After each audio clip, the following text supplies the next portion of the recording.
The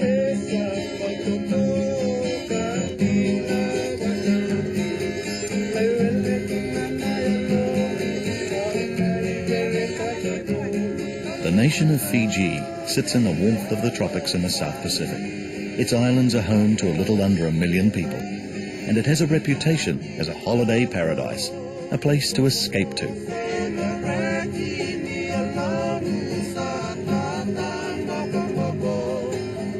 But Fiji also has its poor, its dispossessed, and its struggles, with recent years seeing many political upheavals.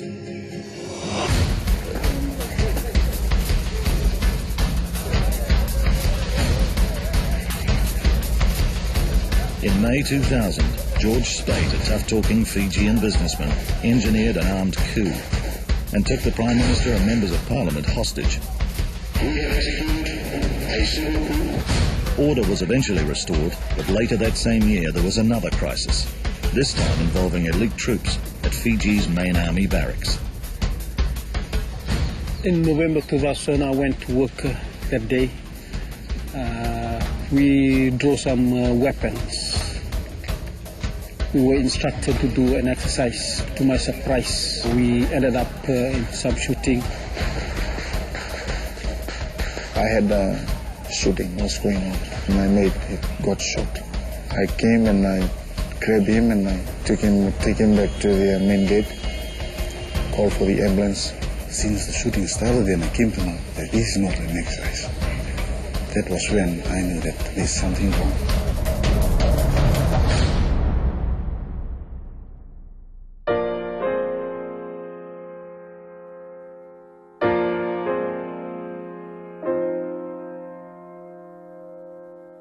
Soldiers were wounded and killed. And when the gunfire was finished, 42 members of that elite unit were arrested. As the result of what happened on that day, I was charged by the military officers. My charge was mutiny. I served 5 years, 6 months imprisonment. When I was sent to prison, I was very sad. My mind was not resting, and I felt that I have betrayed my family and my children. Many of these men saw their marriages fall apart whilst they were in jail. It was hard for me. It's really hard. By the time I went to prison, I never say goodbye, something like that. And I was not allowed any visit at all. And after a few months, my wife came and said that she's staying with another man. Prison Fellowship Fiji volunteers knew it would be a real challenge to give fresh hope to these men, but they started to see some amazing turnarounds.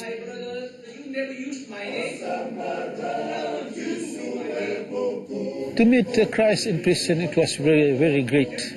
It was one of the things that I couldn't express it in my heart, because there I came to know what is faith, and what is to believe in Jesus, and what is to believe in the Word of God. Prison Fellowship Fiji have seen great reconciliations both inside and beyond the walls of Fiji's jails, and not just amongst the soldiers.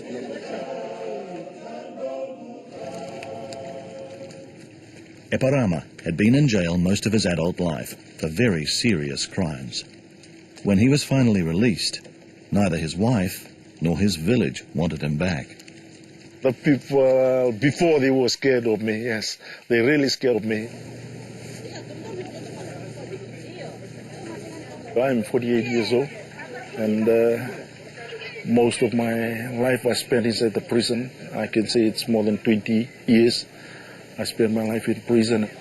It's amazing that with the transformation that took place in his life and a grant from the government, within 1 year he's quite successful as a businessman. I'm very lucky to make that decision to attend the prison fellowship counseling and the sharing of the Word of God. I go in fellowship with them.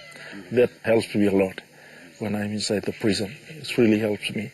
When I came out, and now I'm a changed man.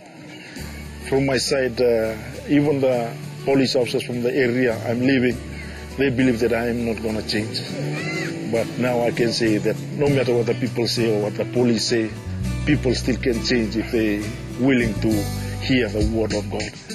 One thing has touched me very deeply. What happens to the family? What happens outside the walls? A lot of these prisoners will go home and find there's not a family there, that the family has broken, and this is very painful.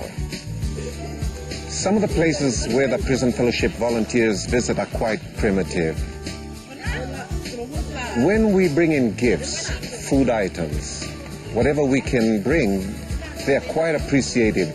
These are the families of inmates who are presently in prison.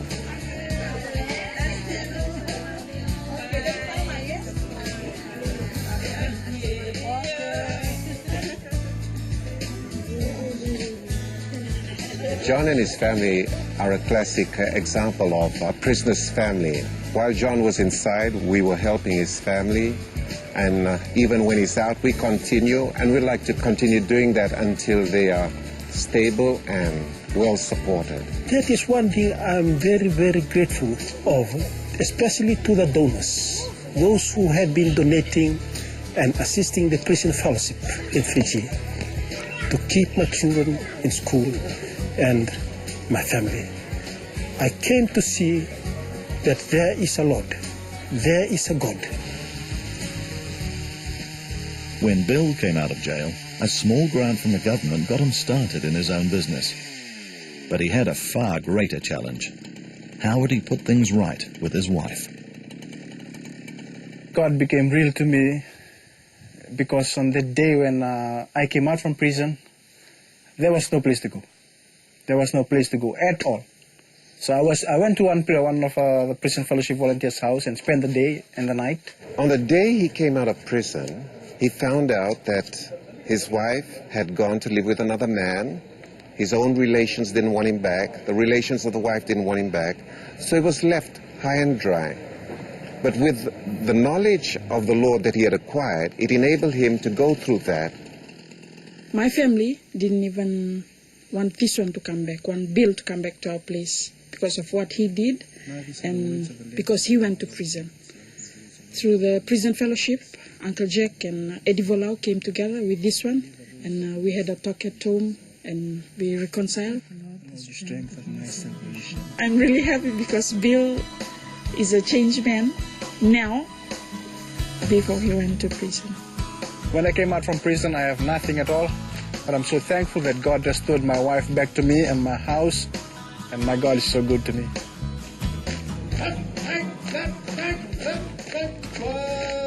The same positive outlook is now being seen amongst the soldiers who were jailed for mutiny and are now being released back into the community. And it is the redeeming power of Christ that has saved these men from lives that could have been ruled by frustration and anger. If they had been left to their own devices and the prison system had taken its toll and they had exited the prison without encountering Christ in the meantime, I'm sure that they would have come out more angry, more disappointed, more bitter, and probably more dangerous and risky for the communities in which they returned to. Even we in prison, we have that hope that this is not even the life that we will get. There's something else that God has set aside for the people who believe in Him. And this was the very thing that I was trying to deal with in prison, but it's not easy. When the time I came out, I saw those guys and I just prayed to the Lord to help me to forgive. But this time when I met them in town, when I see that man staying with my wife, it's just nothing to me. Every wounded are healed. I came out with open arms. I forgive them, Lord. I forgive them, Lord. Because I know that if I don't forgive, the Lord will forgive me. So I was really praying, Lord, forgive them, bless their families. What's happening inside Fiji's prisons, especially amongst the soldiers, points the way to the type of reconciliation that is vital in a nation that regularly finds itself thrown into political and social turmoil. In recent times, there has been more major civil unrest and many wounds have been reopened. But Prison Fellowship Fiji believes these soldiers who came to know Christ in jail will play an important part in the healing of this nation. the healing really needs to start from where the wound began, and that's with the army and with these soldiers. They were close, they were brothers. It was unimaginable, but it happened. But we believe that these men will play a great role. Now I see unbelievable freedom, and it reflects in their lives, and it amazes me that they've come out of a very dark tunnel. They've made it.